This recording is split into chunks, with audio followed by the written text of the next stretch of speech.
सर्व विद्यार्थ्यांना आणि पालकांना नमस्कार. आता आपली 4थीची आणि 7वीची स्कॉलरशिपची परीक्षा जवळ येते, बरोबर? मग अशा याच्यामध्ये विद्यार्थ्यांना प्रश्न पडलेला आहे, की आपली तयारी किती झाली आहे ते विद्यार्थ्यांना चेक करायचं आहे. मग आता ही जी तयारी किती झाली आहे हे जर तुम्हाला चेक करायचं असेल तर सगळ्यात आधी आपण काय करणार, की आपण एक छोटासा टाइम टेबल सारखं बनवणार, ठीक आहे? मग आजची तारीख किती? आपल्याकडे एक्झाम कधी आहे? ठीक आहे, एक्झाम 26 एप्रिलला आहे हे मी ऑलरेडी सांगितलं तुम्हाला. एक्झामच्या आणि आत्ताच्या तारखेपासून तो जो डिफरन्स आहे तो किती दिवसांचा डिफरन्स आहे. मग हा इतक्या कमी डिफरन्स मध्ये आपल्याला काय काय करायचं आहे किंवा आपण काय काय केलेलं आहे. आता बघा, सगळ्यात महत्वाचं काय की आपल्याला विषय किती आहेत. ठीक आहे, टोटल विषय 4 आहेत. मग टोटल विषय 4 मध्ये कसे आहेत, मराठी मीडियमचे जे काही विद्यार्थी आहेत त्यांच्यासाठी मराठी इथे असणार आहे आणि इंग्लिश मीडियमचे जे कोणी विद्यार्थी आहेत त्यांच्याकरिता इथे इंग्लिश असणार आहे. ठीक आहे, हे कोणासाठी, हे मराठी मीडियमला. आणि इंग्लिश मीडियमसाठी इथे कुठला असणार आहे, इंग्लिश असणार आहे. ठीक आहे, इंग्लिश मीडियमचा इंग्लिश असणार आहे. मग त्याच्यासाठी किती प्रश्न असणार आहे तुमच्याकडे, 25 प्रश्न असणार आहे. गणिताचे टोटल प्रश्न किती असणार आहे, मॅथ्सचे प्रश्न असणार आहे तुमच्याकडे 50. त्याच्यानंतर तृतीय भाषा, अगेन आता इथे मराठी मीडियमच्या मुलांसाठी इथे असणार आहे इंग्लिश. ठीक आहे, कुणाला हे मराठी मीडियमला. आणि इंग्लिश मीडियमसाठी इथे कुठला असणार आहे, इंग्लिश मीडियमसाठी इथे असणार आहे तुमचा मराठी. ओके, इथे कन्फ्युज व्हायचं नाही. का कन्फ्युज व्हायचं नाहीये, मराठी मीडियमचे जे विद्यार्थी आहेत त्यांना पहिला पेपर कुठला असणार आहे, त्यांची प्रथम भाषा आहे मराठी. इंग्लिश मीडियमच्या मुलांची प्रथम भाषा कुठली आहे, इंग्लिश. पण इंग्लिश मीडियमच्या मुलांची तृतीय भाषा असणार आहे मराठी आणि मराठी मीडियमच्या मुलांची तृतीय भाषा असणार आहे इंग्लिश. ठीक आहे, हे एवढं आपल्याला लक्षात ठेवायचं. ठीक आहे, भाषा आपल्याकडे दोनच आहेत, मराठी आहे, इंग्लिश आहे. त्याच्यामुळे खूप काही गोंधळायची गरज नाहीये. इथे नाही आला मराठीचा पेपर तर इथे येईल, इथे नाही आला इंग्लिशचा पेपर तर इथे येईल. ठीक आहे, कुठेही तुम्हाला मराठी आणि इंग्लिश येणार आहे. ओके, तो मराठी इंग्लिश झालं आणि त्याच्यानंतर तुमच्याकडे आहे बुद्धिमत्ता चाचणी. म्हणजेच काय तर रिझनिंग ज्याला आपण म्हणतो, रिझनिंगचे किती आहेत, 50 प्रश्न. तर आता सगळ्यात जास्त मार्क कशाला आहेत, सगळ्यात जास्त मार्क आहेत बुद्धिमत्ता चाचणीला आणि गणिताला. 50-50 प्रश्न आहेत ना, त्यांना मार्क जास्त आहेत. मग आता याच्यामध्ये आपण अभ्यास करताना किंवा रिव्हिजन करताना कशाची जास्त केली पाहिजे, तर गणिताची आणि बुद्धिमत्ता चाचणीची रिव्हिजन जी आहे ती रिव्हिजन जास्त केली पाहिजे. का ती रिव्हिजन जास्त करायची आहे, कारण की त्याच्यावर जास्त प्रश्न आहेत, त्याचे प्रश्न कठीण असतात आणि बऱ्याचदा आपल्याला सोडवायला वेळ लागतो, बरोबर? मराठीचं ग्रामरचं घ्या किंवा इंग्लिशच्या ग्रामरचं घ्या, व्याकरण घ्या, ग्रामर घ्या, याच्यामध्ये काय होतं तुम्हाला, त्याच्यामध्ये तुम्हाला सोडवायला खूप जास्त वेळ लागत नाहीये. प्रश्न वाचला, तुम्हाला एक तर उत्तर माहिती आहे किंवा तुम्हाला उत्तर माहिती नाहीये. उत्तर माहिती असेल तर वेल अँड गुड, उत्तर नसेल माहिती, तुम्ही 1-2 सेकंड, 5 सेकंड, 10 सेकंड त्याच्यावर विचार करतायत. गणित आणि बुद्धिमत्तेमध्ये काय होतंय, तर तुम्हाला प्रश्न सोडवायला वेळ लागणार आहे, बरोबर? मग आता हा जो प्रश्न सोडवायला वेळ लागणार आहे, कुठला प्रश्न सोडवायला किती वेळ लागतोय हे आपल्याला कसं कळणार, तर हे कळण्यासाठी आपल्याला करावा लागतो तो सराव. ठीक आहे, आतापर्यंत आपण लेक्चर्स करून झालेले आहेत, बरेच लेक्चर्स आपले झालेले आहेत, आपलं सगळंच्या सगळं पुस्तक वाचून झालेलं आहे स्कॉलरशिपचं, बरोबर?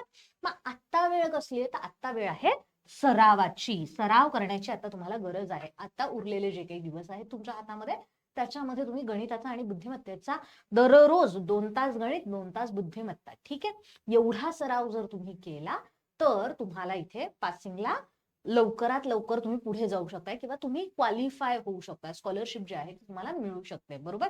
मग आता कसं करणार, जसं मी तुम्हाला म्हणाले की वेळ कसा द्यायचा. बुद्धिमत्तेला तुम्ही दिले 2 तास, ठीक आहे, गणिताला दिले तुम्ही 2 तास. ओके, अल्टरनेट डे म्हणजे काय, आज जर समजा तुम्ही आज हा केला, प्रथम भाषा केली, तर उद्या तुम्ही ही करा, मग परत ही परवा करा. ओके, अशा पद्धतीने अल्टरनेट डे लँग्वेजला तुम्हाला 2 तास द्यायचे किंवा 1.5 तास जरी दिला तरी चालेल.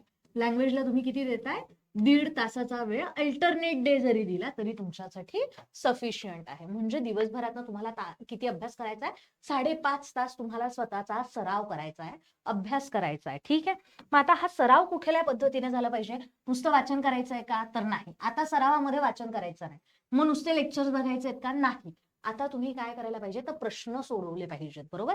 मग प्रश्न सोडवायचं म्हणजे काय करायचं, तर प्रश्न सोडवायचं म्हणजे वेळ लावायचा की कुठल्या प्रश्नाला किती वेळ लागतोय. जसं आपण एक एक्झाम्पल देते मी तुम्हाला, पर्सेंटेजचा आहे, ठीक आहे. टक्केवारी हा जो भाग आहे गणिताचा, त्याच्यावर तुमचा जे काही प्रश्न आहेत, जर समजा तुम्ही आज टक्केवारी आणि नफा तोटा किंवा सरळ व्याज, ठीक आहे, टक्केवारी आणि सरळ व्याज अशा दोन गोष्टी तुम्ही घेऊन बसल्यात, व्याज, मग अशा वेळेला तुम्ही काय करायचं, त्याच्यावर येणारे जे प्रश्न आहेत, समजा तुम्ही एका दिवसामध्ये 10 प्रश्न सोडवतायत, मग 2 तासात मध्ये तुमचे 10च प्रश्न होत आहेत का? नाही. मग तुम्ही वेळ लावायचा आहे की त्या 2 तासामध्ये माझे कमीत कमी 50 प्रश्न झाले पाहिजे. मग टक्केवारीचे आणि व्याजाचे मिळून तुमचे 50 प्रश्न त्या 2 तासात झाले पाहिजे. तुम्हाला एक्झाम मध्ये फक्त 1.5 तासाचा वेळ, ठीक आहे. मग आता याच्यातनं तुम्हाला काय कळेल की तुमच्या विकनेसेस कळतील, तुम्हाला कठीण विषय जे आहेत ते लक्षात येतील. फक्त सोपे विषयांचा अभ्यास करून चालणार आहे का? नाही. तर जे विषय तुम्हाला कठीण जात आहेत त्यांचाही अभ्यास करावा लागणार आहे. आता हे सगळं जर तुम्हाला करायचं असलं, कुठले प्रश्न सोडवायचे, प्रश्न कुठून आणायचे, हा सगळा प्रश्न पडतो ना आपल्याला. म्हणजे प्रश्न आणायचे कुठून हाच मोठा प्रश्न आहे. मग त्याच्यावर उपाय जो आहे तो काय आहे, तर इग्नाइट पाठशालाकडनं आम्ही टेस्ट सिरीज देतोय, ज्याच्यामध्ये तुम्हाला पेपर 1 चे 5 टेस्ट आणि पेपर 2 च्या 5 टेस्ट अशा टोटल 10 टेस्ट आहेत. आता ह्या ज्या 10 टेस्ट आहेत ह्या आपण कशा पद्धतीने घेणार आहेत, तर आपल्या 1 तारखेपासनं 1 एप्रिल पासनं हे पेपर सुरू झालेले आहे. 1 तारखेपासून 1 एप्रिल पासून टेस्ट सिरीज सुरू झालेली. तुम्ही असं नाही की 1 एप्रिलला झालेला पेपर तुम्ही नंतर देऊ शकत नाही. तुम्ही कधीही टेस्ट सिरीज विकत घ्या. तुम्ही आज जरी विकत घेतली ना, तरी तुम्हाला 1 एप्रिलचा टेस्ट जो आहे तो देता येणार आहे. ठीक आहे. मग काय करायचं, पहिल्यांदा टेस्ट द्यायची. पहिली टेस्ट दिली, पेपर 1 आणि पेपर 2 आपण वेगळ्या वेगळ्या दिवशी ठेवलेले, एकाच दिवशी नाही ठेवले. त्याला कारण असं की मुलांना सोडवायला वेळ मिळावा आणि ते एक्झाम्पल्स जे आहेत त्या एक्झाम्पल्सचं अनालिसिस करायला तुम्हाला तुमचा वेळ मिळायला पाहिजे. ठीक आहे. म्हणजे मग आता तुम्ही काय केलं, 1 तारखेचा जो फर्स्ट टेस्ट होती ती फर्स्ट टेस्ट तुम्ही सॉल्व्ह केली.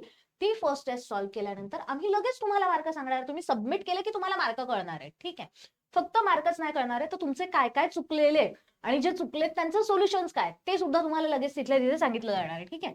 मग जे चुकलेले आहेत, ठीक आहे, आता जसं मी तुम्हाला म्हणाले की तुमचं समजा टक्केवारीचे प्रश्न चुकलेले, लेट्स से तुमचा टक्केवारीचे प्रश्न चुकलेले, मग तुम्ही काय करायचं, लगेच त्या टक्केवारीच्या प्रश्नांचं तुमचं पुस्तक घेऊन बसायचं किंवा आपले इग्नाइट पाठशाळेचं लेक्चर घ्यायचं आणि ते सगळं लेक्चर किंवा ते पुस्तकातनं सगळ्या गणितांचा सराव करायचा. ठीक आहे. मग आता काय होईल की तुमचं हे कम्प्लीट होऊन गेलं. तुम्ही सराव केला ना, अनालिसिस केलं की तुमचं चुकलंय, मग तुम्हाला काय नाही जमत आहे, मग ते तुम्हाला लक्षात आलं किंवा सरासरी आहे. ठीक आहे. सरासरी घेऊ आपण. असे 2 विषय आहेत की जे तुमचे चुकलेले होते आधी. मग तुम्ही काय केलं, त्यांचा अभ्यास केला. मग ज्या वेळेला तुम्ही पुढची टेस्ट द्यायला याल, पेपर 1 ची जी दुसरा पेपर असेल तो ज्या वेळेला तुम्ही द्यायला याल, त्यावेळेला तुम्हाला लक्षात येईल की अरेच्छा, आता आपले टक्केवारीचे आणि सरासरीचे उत्तर बरोबर आले. असं करत करत ज्या वेळेला तुम्ही देताय त्यावेळेला तुम्हाला जास्तीत जास्त त्याचा फायदा जो आहे तो फायदा होणार आहे. आता ही जी टेस्ट सिरीज आहे, ही टेस्ट सिरीज फक्त आणि फक्त 99 रुपयामध्ये आहे. त्यातल्या त्यात जर तुम्ही ऑलरेडी इग्नाइट पाठशाळेचे स्टुडंट असाल, जर तुम्ही ऑलरेडी आपल्या बॅचेस विकत घेतलेल्या असतील, तर तुम्हाला ही टेस्ट सिरीज जाणार आहे फक्त 49 रुपयामध्ये. त्याच्यासाठी तुम्हाला काय करायचंय, OLD विदाउट स्पेस 50 हा कुपन कोड टाकायचा आणि हे केल्यानंतर तुम्हाला 49 रुपये प्लस जीएसटीची जी अमाऊंट असेल ती 2-3 रुपयाची जीएसटीची अमाऊंट, अशी 49 रुपयामध्ये तुम्हाला बॅच जी आहे ती विकत मिळणार आहे. बरोबर. आणि जर तुम्ही अजून आपली बॅच विकत घेतलेली नसेल स्कॉलरशिपची कुठली, तर तुम्हाला देखील 99 रुपयामध्ये ही जी संपूर्ण टेस्ट सिरीज आहे ती उपलब्ध आहे. तुम्हाला याच्यावर कुठलेही प्रश्न असतील तर हा इथे नंबर दिलेला आहे, नंबरवर कॉल करा, जेणेकरून काय होईल, तुम्हाला तुमच्या प्रश्नांची उत्तरं नक्कीच मिळतील. ठीक आहे. थँक्यू.